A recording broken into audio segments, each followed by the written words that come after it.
POCSO അതിക്രമങ്ങൾ വർദ്ധിച്ചു വരുന്ന ഈ കാലഘട്ടത്തിൽ പോക്സോ അതിക്രമങ്ങളെ പറ്റിയും അതിൻ്റെ നടപടിക്രമങ്ങളെ പറ്റിയും വിശദമായി ഇന്ന് നമ്മൾ സംസാരിക്കാൻ ഇവിടെ എത്തിയിരിക്കുന്നത് അഡ്വക്കേറ്റ് സാന്ദ്ര റോയാണ്. അഡ്വക്കേറ്റ് സാന്ദ്ര കോട്ടയം ഡിസ്ട്രിക്ട് കോർട്ടിൽ ക്രിമിനൽ ലോയറായി പ്രാക്ടീസ് ചെയ്യുന്ന അറിയപ്പെടുന്ന വക്കീലാണ്. വെൽക്കം. Thank you. ആദ്യം തന്നെ എന്താണ് പോക്സോ ആക്ട്?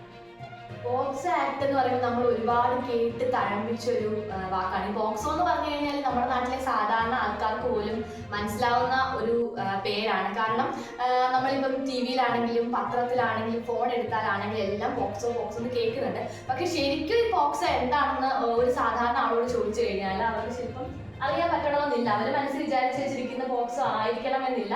യഥാർത്ഥത്തിൽ ഇന്ത്യയിൽ ഇപ്പോൾ നിലവിലുള്ള ഒരു പോക്സോ ആക്ട്. പോക്സോ എന്ന് പറഞ്ഞാൽ അതിന്റെ ഫുൾ ഫോം എന്ന് പറയുന്നത് protection of children from sexual offences, അതായത് കുട്ടികളെ ലൈംഗിക അതിക്രമങ്ങളിൽ നിന്ന് സംരക്ഷിക്കുന്നതിന് വേണ്ടിയിട്ട് ഇന്ത്യയിൽ ഇപ്പോൾ നിലവിലുള്ള ഒരു ആക്ടാണ് പോക്സോ ആക്ട്. അപ്പൊ ഈ ഒരു പോക്സോ ആക്ട് കൊണ്ട് ഉദ്ദേശിക്കുന്നത് തന്നെ സ്ത്രീകൾക്കും കുട്ടികൾക്കും, മെയിൻലി കുട്ടികൾക്കെതിരെയുള്ള അതിക്രമങ്ങൾ. സ്ത്രീകൾ നമ്മൾ ഉദ്ദേശിക്കുന്നത് പെൺകുഞ്ഞുങ്ങളാണ്. അപ്പം മെയിൻലി കൂടുതൽ എപ്പോഴും അതിക്രമങ്ങൾ എപ്പോഴും കുട്ടികളുടെ ഇടയിലാണെങ്കിലും മുതിർന്നവരുടെ ഇടയിലാണെങ്കിലും ഒരു സ്ത്രീകൾക്ക് അല്ലെങ്കിൽ പെൺകുട്ടികൾക്കെതിരെയാണ് കൂടുതൽ നടക്കുന്നത്. അപ്പം ഈ പോക്സോ ആക്ട് കൊണ്ടുവരുമ്പോൾ ഉദ്ദേശിച്ചിരുന്നത് പെൺകുട്ടികൾക്കെതിരെ നടക്കുന്ന സെക്ഷൽ ഒഫൻസുകൾക്ക് എതിരെയുള്ള ഒരു പ്രൊട്ടക്ഷൻ, ഒരു കവചം എന്ന രീതിയിലായിരുന്നു. പക്ഷെ ഇപ്പോഴത്തെ ഒരു കാലത്ത് പെൺകുട്ടികൾ ആൺകുട്ടികളൊന്നുമില്ല, ആൺകുട്ടികൾക്കെതിരെ ഒരുപാട് അതിക്രമങ്ങൾ നടക്കുന്നുണ്ട്. അപ്പൊ ഇപ്പൊ പോക്സോ എന്ന് പറയുമ്പോൾ കുട്ടികളെ, അതായത് ആൺകുട്ടികളെയും പെൺകുട്ടികളെയും ലൈംഗിക അതിക്രമങ്ങളിൽ നിന്നും സംരക്ഷിക്കുന്നതിന് വേണ്ടിയിട്ട് നമ്മുടെ ഇന്ത്യയിൽ നിലവിലുള്ള ഒരു നിയമമാണ്. എന്നാണ് പോക്സോ ആക്ട് നിലവിൽ വന്നത്? പോക്സോ ആക്ട് ശരിക്കും നിലവിൽ വരുന്നത് നവംബർ 24, 2012, 2012 നവംബർ 24 ശരിക്കും പോക്സോ ആക്ട് നിലവിൽ വരുന്നത്.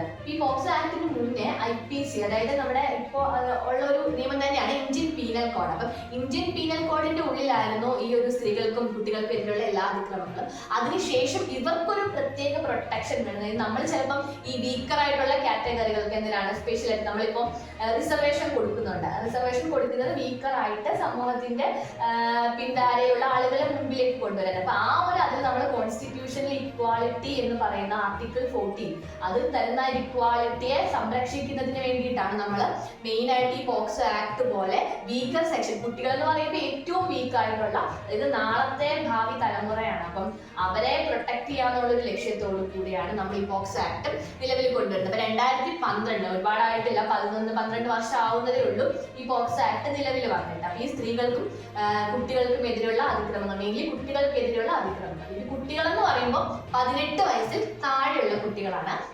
കാരണം 18 വയസ്സിന് മുകളിലേക്കുള്ളവർക്ക് നമ്മൾ ഇന്ത്യൻ പീനൽ കോഡ് അനുസരിച്ച് മറ്റ് റൂൾസ്, മറ്റ് ശിക്ഷാ നടപടികളും മറ്റ് കവചങ്ങളും സംരക്ഷണങ്ങളും ഒക്കെ ഉണ്ട്. 18 വയസ്സിൽ താഴെയുള്ള അപ്പൊ സ്ത്രീകൾക്ക് നമുക്ക് ശരിക്കും പറയാൻ പറ്റത്തില്ല, പെൺകുഞ്ഞുങ്ങൾക്കും ആൺകുട്ടികൾക്കും എതിരെയുള്ള എല്ലാ അതിക്രമങ്ങൾക്കും പോക്സോ ആക്ടിന്റെ കീഴിലാണ് ഇപ്പോൾ ഉള്ളൊരു ശിക്ഷാ നടപടികളൊക്കെ നമ്മൾ ഇന്ത്യയിൽ നടത്തിക്കൊണ്ടിരിക്കുന്നത്.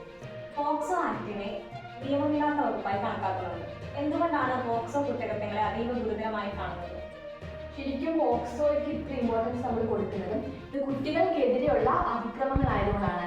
കുട്ടികൾ എന്ന് പറയുമ്പോൾ ചില സമയത്ത് അവർക്ക് ചിലപ്പോൾ പ്രതികരിക്കാൻ പറ്റണമെന്നില്ല, ചിലപ്പോൾ അവർ നേരിടുന്നത് ഒരു അനീതിയാണ്, അല്ലെങ്കിൽ തനിക്കെതിരെയുള്ള ഒരു അതിക്രമമാണ് അവർ നേരിടുന്നത് മനസ്സിലാക്കാനുള്ള കഴിവ് പോലും കുഞ്ഞുങ്ങൾക്കില്ല.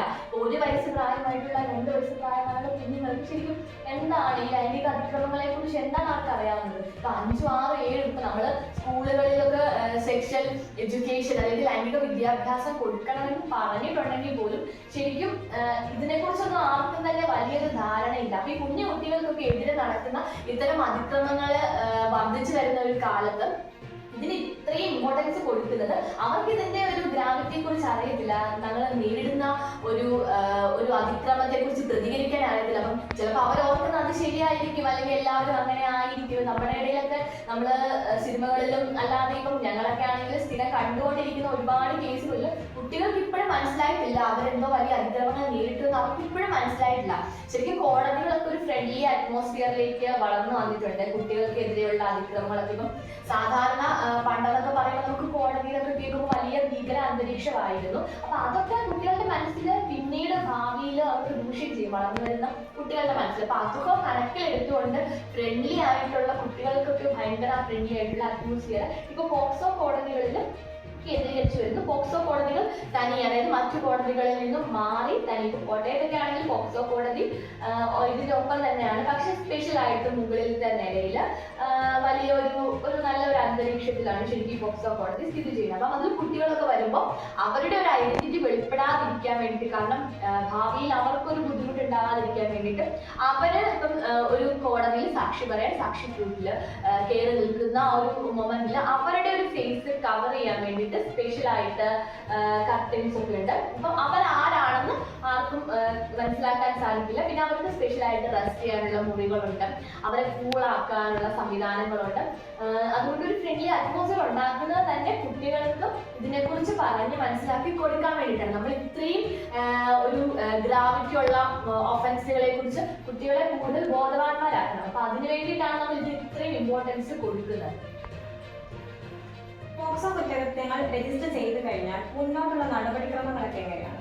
ഇപ്പം ആദ്യം പ്രധാനമായിട്ടും സാധാരണ നമ്മൾ സ്കൂളുകളിലൊക്കെ കൗൺസിലിംഗ് ഒക്കെ വഴിയാണ് ഈ പോക്സോ അതിക്രമങ്ങളെ കുറിച്ചൊക്കെ നമ്മൾ കൂടുതൽ അറിയുന്നത്. കാരണം കുട്ടികൾ ചിലപ്പോൾ കുട്ടികളുടെ പെരുമാറ്റത്തിലൊക്കെ എന്തെങ്കിലും വ്യത്യാസം കാണുമ്പോൾ മാതാപിതാക്കള് അധ്യാപകരെ അറിയിക്കും, അധ്യാപകർ അതിനുശേഷം എങ്ങനെയെങ്കിലുമൊക്കെ കൗൺസിലേഴ്സിനെ ഒക്കെ വിളിച്ച്, അപ്പം ചില സമയങ്ങളിൽ അത് വെളുത്ത് കിട്ടത്തില്ല, ചില സമയങ്ങളിൽ നമുക്കത് മനസ്സിലാവും എന്തൊക്കെയോ സെക്ഷൽ ആയിട്ടുള്ള അതിക്രമങ്ങൾ ഈ കുട്ടികൾ നേരിട്ടിട്ടുണ്ട്.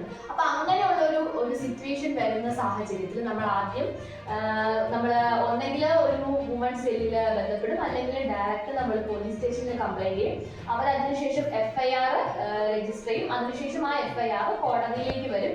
കോടതിയിലേക്ക് വരുമ്പോഴേക്കും 18 വയസ്സിൽ താഴെയുള്ള കുട്ടികൾക്കാണ് ഈ അതിക്രമങ്ങൾ നേരിട്ടിരിക്കുന്നതെങ്കിൽ അത് പോക്സോ ആക്ടിന്റെ കീഴിലാണ് വരുന്നത്. അപ്പൊ അതിന് മുന്നേ ഉള്ള അതായത് 18 വയസ്സിന് ശേഷമുള്ളതാണ് നമ്മൾ IPCയിൽ വരുന്നുണ്ട്. IPCയിൽ സ്ത്രീകളെ പ്രൊട്ടക്ട് ചെയ്യാൻ വേണ്ടിയിട്ട് അല്ലെങ്കിൽ ലൈംഗിക അതിക്രമങ്ങളിൽ നിന്ന് വ്യക്തികളെ സംരക്ഷിക്കാനുള്ള ധാരാളം നിയമങ്ങളുണ്ട്. അപ്പൊ അതിൻ്റെ ഉള്ളിൽ വരും. 18 വയസ്സിൽ താഴെയുള്ള കുട്ടികളാണെങ്കിൽ ഡെഫിനറ്റ്ലി ഇത് പോക്സോ ആക്ടിന്റെ കീഴിൽ വരും.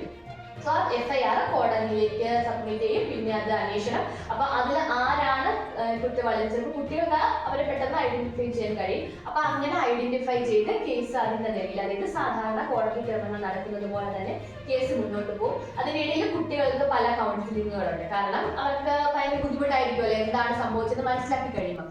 അപ്പൊ അവർക്ക് പല രീതിയിലുള്ള കൗൺസിലിങ്ങും മറ്റു കാര്യങ്ങളൊക്കെ നടക്കും. പിന്നെ അവരുടെ പാരന്റ്സിനാണെങ്കിൽ അവരുടെ കൂട്ടുകാര് അല്ലെങ്കിൽ അവരുമായി ബന്ധപ്പെട്ട് നിൽക്കുന്ന എല്ലാവർക്കും പ്രത്യേക ബോധവൽക്കരണങ്ങൾ നടപ്പാക്കുന്നതാണ്. തന്റെ ജോലി തിരക്കുകൾക്കിടയിലും പോക്സോ ആക്ടിനെ പറ്റി വാല്യുബിൾ ആയ ഇൻഫർമേഷൻ നമുക്കായി പങ്കുവെച്ച അഡ്വക്കേറ്റ് സാൻഡ്ര റോയിക്ക് നമ്മുടെ സമൂഹത്തോടുള്ള കടമയാണ് നമുക്ക് അറിയാവുന്ന നിയമങ്ങളെ കുറിച്ചുള്ള കാര്യം. നമ്മൾ അഡ്വക്കേറ്റ്സ് ആയിട്ട് പ്രാക്ടീസ് ചെയ്യാൻ തുടങ്ങുമ്പോൾ തന്നെ ഒരു ഇന്ത്യൻ ഭരണഘടനയെ തൊട്ട് സത്യം ചെയ്യുന്നത് തന്നെ ഈ സാധാരണക്കാരിലേക്ക് നിയമം എത്തിക്കാൻ നമ്മളെ കൊണ്ട് പറ്റുന്ന പോലെ ചെയ്യുക. അപ്പൊ എനിക്ക് ഇങ്ങനെ ഒരു അവസരം തന്നതിന്, അതായത് എന്നിൽ ഏൽപ്പിച്ചിരിക്കുന്ന ഒരു ദൗത്യം പൂർത്തിയാക്കാൻ വേണ്ടിയിട്ട് എനിക്ക് ഇതുപോലൊരു അവസരം തന്നതിന് ഞാനും നന്ദി പറയുകയാണ്. It's my responsibility. Thank you.